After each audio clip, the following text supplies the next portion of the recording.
Yo, what's going on, guys? It is Infected Survivor here, and today we are back again with another Garden Warfare 2 character reviewing episode. Now, it has been a long time since the last one, but I thought I'd record another one today for you.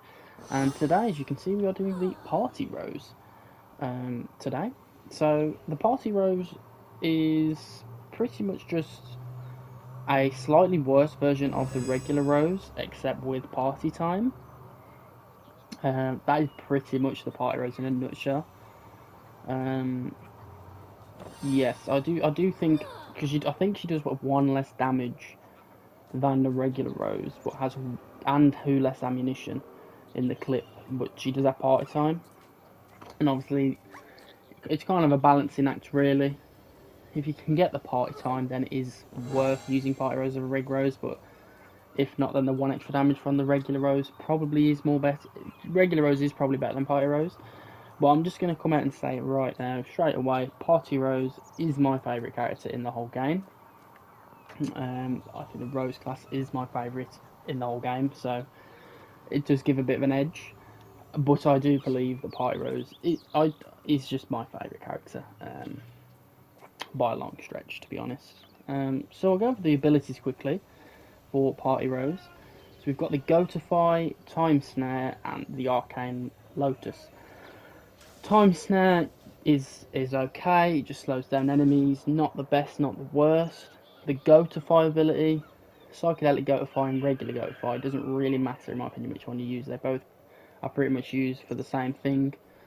And then the Lotus ability, the Arcane ability, I do think the Lotus is better than the regular Enigma, because I do prefer the healing effect over the damage. I do feel like it can come in quite clutch. I do think Rose is quite a strong class overall. I do main turf, so that's probably why I like the Roses quite a lot. Because Roses are more of a support, kind of sit in the back, get chip damage, and picking off people from afar. So if you don't like camping as much, then it's probably not your kind of character. But yes, as I said earlier, I do think Party Rose. I wouldn't say that she's the best Rose in the whole class. I think she's probably middle ground in terms of Roses, but she is my favourite character. And you do get party time. And the music is very good. And I think it's, 11 damage in the party time, so it is worth it. It's also not very hard to get because you can get it off shared vanquishes as well. So I do think that party time, or just any of the party legendary meter abilities, I think are all really worth it. Just the fact that you can farm it off shareds. And even just killing AI like troops, like the pipe plants or the summoned zombies or the bots or whatever. So we're going to jump into an offline guaranteed vanquish now, and just showcase the Party Rose. As I say, I don't think Team Vanquish is where Roses excel necessarily, just because it's a bit hard to sit in the back. So it's one of them really. I suppose how you view the game, whether you like campers or not, will depend if you like Roses or how you view Roses. But I can understand that Rose can be quite a toxic class, in my opinion. With the ability spams, you get a lot of people spamming the abilities, and yeah, it can be frustrating. I can see why. But the benefits with the Roses, you actually have a sort of aimbot, pretty much, where the shots pretty much hit if you're far away, like pretty much all the time. You know, I know 9 damage is worse than the regular Rose without the party time, but personally, I don't know. I don't think it's that big of a hit. The one less damage, I think it is probably worth it with the party time, to be fair, but this is why Roses do not excel in the close range. And I actually think Roses have a negative damage buff in the lower damage as well, in the lower range even. I'm pretty sure they actually hit 8 damage when you're up close rather than the 9 from a distance, so Rose actually gets punished for being close to the enemy, which is quite an interesting sort of gimmick. But as I say, you don't really want to be getting... If you're getting in close combat, you're probably going to die. Is the Rose, she does not work well. Up close, she is a very much sit, campy sort of character. But yeah, I mean, personally, I really like the Party Rose. As I say, I do think characters like Neck Rose, probably a regular Rose, is probably the overall better than the Party Rose. I don't think the others are as good as Party Rose. So she's kind of a middle ground sort of character to play.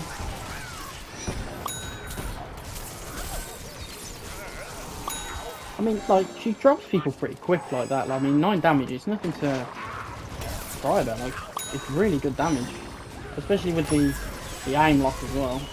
I think she excels as well on maps with the low gravity as well, because low gravity, I feel like when you've jumped, you're kind of vulnerable to Roses. So I just can't say anything bad about her, to be honest. Like, the damage is good, the range is good. You've got aimbot, you've got party time. What is not to love? And the music bangs as well, so.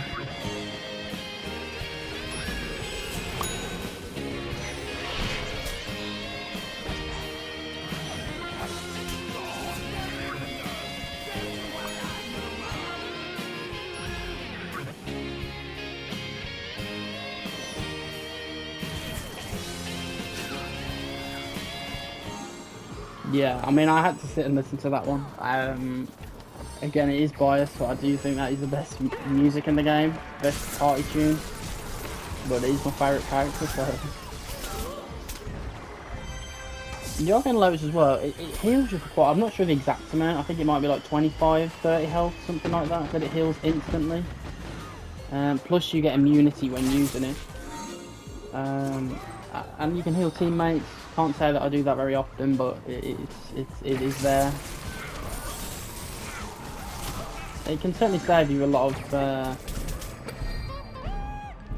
You can certainly save from a lot of scenarios. The Arcane Lotus and the Arcane Enigma, they both do the invincibility, but it's whether you prefer the damage or the health. Personally, it's the health. Because as I say, if you're using Arcane Lotus offensively, Arcane Enigma even. Offensively, you're probably going to die anyway, because as I said, you don't really want to be close quarters with the Rose. By any means, to be honest. So I think that's about it really for the Party Rose. I mean, as I say, really good character, in my opinion, definitely top tier. I think Rose is a top tier overall, to be honest. And the Party Rose is no exception, she's very, very strong. So I hope you've enjoyed this episode of the character review. I would recommend giving Party Rose a try. I think a legendary mode's good. As I say, I can't say anything bad about this character because she is my favourite character in the whole game. So it is tricky for me to say that she's bad. I suppose at low levels without the homing upgrades, it can be a bit tricky. But even then, she's still very much viable. She's not unusable.